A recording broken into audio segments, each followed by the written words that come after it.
Antes de empezar a hablar, hay que mencionar la definición de algunos conceptos clave, como son el Fordismo y el estado de bienestar. El Fordismo es un modelo de producción en serie que se caracteriza por combinar el ensamble en masa o a gran escala, con tecnologías y estrategias modernas que permiten reducir los costos.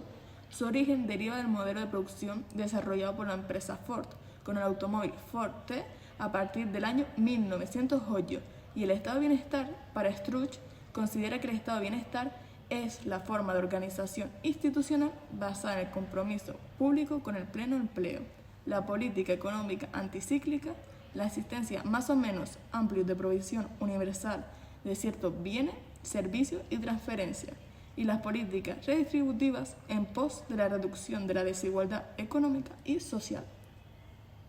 Por un lado, la desigualdad económica es la situación en la que existe una diferencia relacionada con la renta, riqueza o bienestar económico entre los diferentes integrantes de la población de una zona geográfica. Por otro lado, la pobreza es la condición socioeconómica en la que escasean los recursos o bien las herramientas necesarias para adquirirlos de manera regular. Quien la padece no puede satisfacer sus necesidades básicas, físicas y mentales, que garantizan una adecuada calidad de vida: alimentación, vivienda, asistencia sanitaria, educación formal.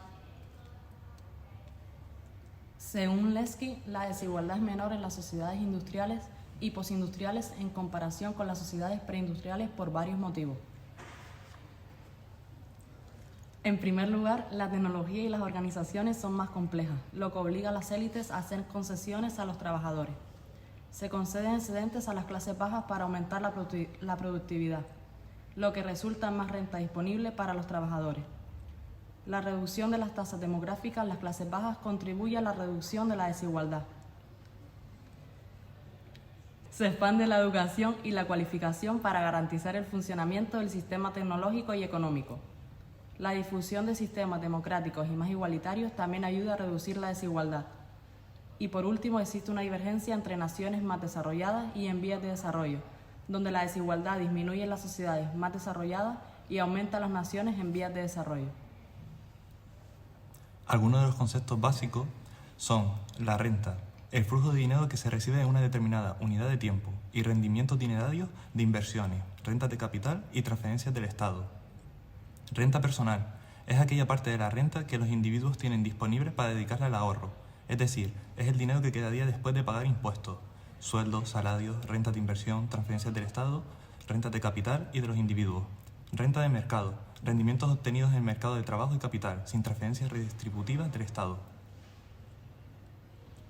Renta disponible es la renta de la que pueden hacer uso las familias tras hacer frente a las obligaciones tributarias. Riqueza es la abundancia de recursos que posee una persona o un grupo de personas, incluyendo tanto bienes tangibles como intangibles. Es el concepto opuesto de la pobreza. Renta permanente son los ingresos percibidos por un individuo a lo largo de todo su ciclo vital. En el INE se utilizan líneas para dividir a la población en personas pobres y no pobres. Estas líneas establecen un nivel mínimo de ingresos por debajo del cual las personas se consideran pobres. Pueden ser líneas absolutas o relativas. En cuanto a las líneas de pobreza absoluta, representan el costo de adquirir una cesta básica de bienes y servicios para alcanzar un nivel mínimo de bienestar. Y por otro lado, las líneas de pobreza relativa, también conocidas como umbral de la pobreza, clasifican a las personas en dos grupos, pobres y no pobres, basándose en indicadores monetarios como ingresos o gastos.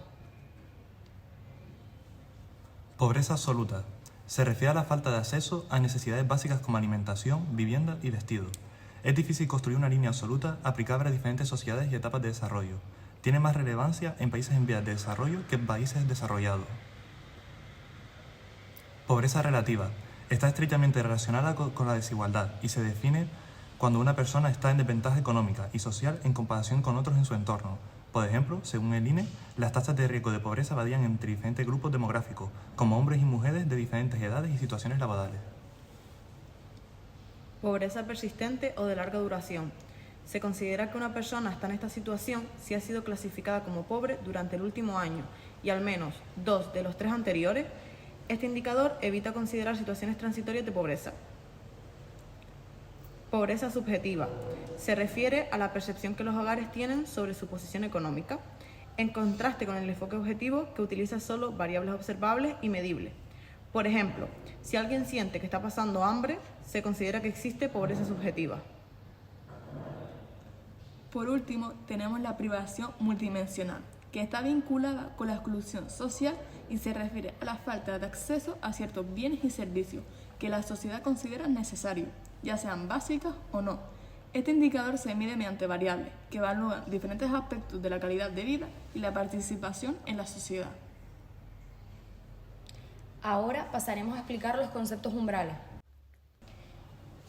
Por un lado tenemos la pobreza, que sería la condición socioeconómica en la que escasean los recursos o bien las herramientas necesarias para adquirirlos de manera regular. Nuestro segundo concepto umbral sería la desigualdad económica, que es aquella situación en la que existe una diferencia relacionada con la renta, la riqueza o bienestar económico. En cuanto a la primera pregunta, este concepto les ha permitido transformar su visión inicial del tema o de la asignatura. Referente a la pobreza, sí, nos ha permitido aumentar nuestra sensibilización contra las desigualdades y ser conscientes de la pobreza presente en la sociedad. En cuanto a desigualdad económica, sí, hemos sido capaces de ser conscientes de la magnitud del problema y el impacto que esto causa en la sociedad. Por otro lado, a partir de este concepto, ¿entiendes mejor otros conceptos del tema o de la asignatura? En cuanto al concepto umbral de pobreza, sí, ya que entendemos todos aquellos conceptos relacionados con la pobreza, como puede ser pobreza absoluta, relativa y de forma que hemos descubierto nuevos términos que antes no conocíamos. Por otro lado, en el concepto umbral de desigualdad económica, sí, ya que la desigualdad no está enfocada únicamente al ámbito económico. Tenemos varios tipos de desigualdad y gracias a este podemos entender mejor los otros. En tercer lugar, una vez conoces estos conceptos, ¿crees que dominas mejor el tema y la asignatura? Nosotros, en cuanto al concepto de pobreza, pensamos que nos ha proporcionado la capacidad de entender mejor las bases estructurales que conforman la sociedad a lo largo de su historia, que es uno de los objetivos de esta. Y en cuanto al concepto de desigualdad económica, las desigualdades comienzan cuando la persona tiene diferencias entre ellas, siendo la economía clave en el proceso y presente en nuestra actualidad. En cuarto lugar, a partir de este concepto se les plantean nuevas preguntas, nuevas cosas que quieran conocer del tema de la asignatura. En cuanto a la pobreza, ¿cómo puede influir la pobreza en la vida de las personas? Y en cuanto a la desigualdad económica, tenemos la pregunta de qué manera puede influir la desigualdad económica en el acceso a oportunidades relacionadas con la educación o con la salud. En quinto lugar, ¿creen que este concepto es esencial realmente para poder comprender el tema o la asignatura?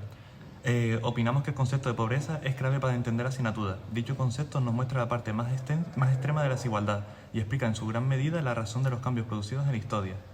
Podemos también destacar la desigualdad económica como esencial en la asignatura para observar las estructuras sociales organizadas por diferencias económicas y las consecuencias de estas. En sexto lugar, este concepto es el que les ha permitido reflexionar en mayor medida sobre la integridad del tema o de la asignatura. Respecto a la pobreza, nos ha hecho reflexionar sobre la existencia de la pobreza, sus consecuencias, las bases que la conforman, la percepción de esta en cada momento histórico, etc. La desigualdad económica nos muestra las grandes diferencias existentes, siendo observable como en algunas etapas hasta esta dictaba la justicia, haciendo que reflexionemos sobre el poder que otorga y las penurias que causa a la vez.